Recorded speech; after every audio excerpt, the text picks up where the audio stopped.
بسم اللہ الرحمن الرحیم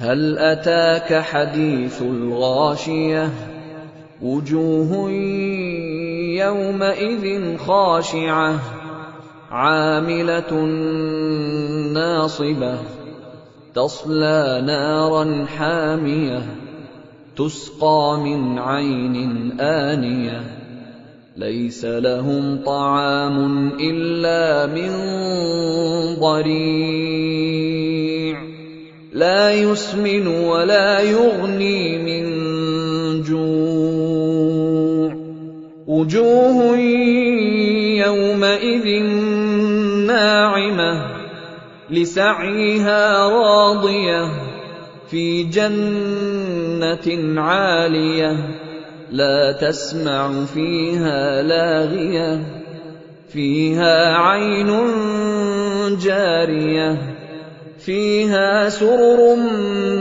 مرفوعة وأكواب موضوعة ونمارق مصفوفة وزرابي مبثوثة۔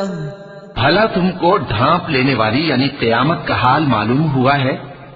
اس روز بہت سے چہرے یعنی لوگ ذلیل ہوں گے، سخت محنت کرنے والے تھکے ماندے دہکتی آگ میں داخل ہوں گے۔ ان کو ایک کھولتے ہوئے چشمے کا پانی پلایا جائے گا، ایک سخت خاردار جھاڑی کے سوا ان کے لیے کوئی کھانا نہیں ہوگا جو نہ مفید غذا بنے اور نہ بھوک میں کچھ کام آئے۔ بہت سے چہرے یعنی لوگ اس روز شادماں بھی ہوں گے، اپنی محنت کے بدلے پر خوش۔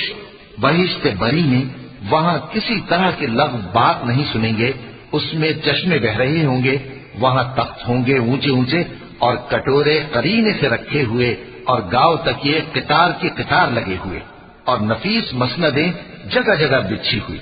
افلا ينظرون الى الابل كيف خلقت وإلى السماء كيف رفعت وإلى الجبال كيف نصبت وإلى الأرض كيف سطحت فذكر إنما أنت مذكر لست عليهم بمسيطر إلا من تولى وكفر فيعذبه الله العذاب الأكبر إن إلينا إيابهم ثم إن علينا حسابهم۔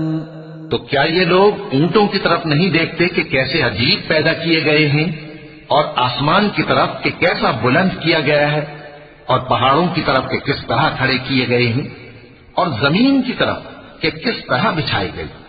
پس اے نبی صلی اللہ علیہ وآلہ وسلم، تم تو نصیحت کرتے رہو کہ تم نصیحت کرنے والے ہی ہو، تم ان پر داروغہ نہیں ہو۔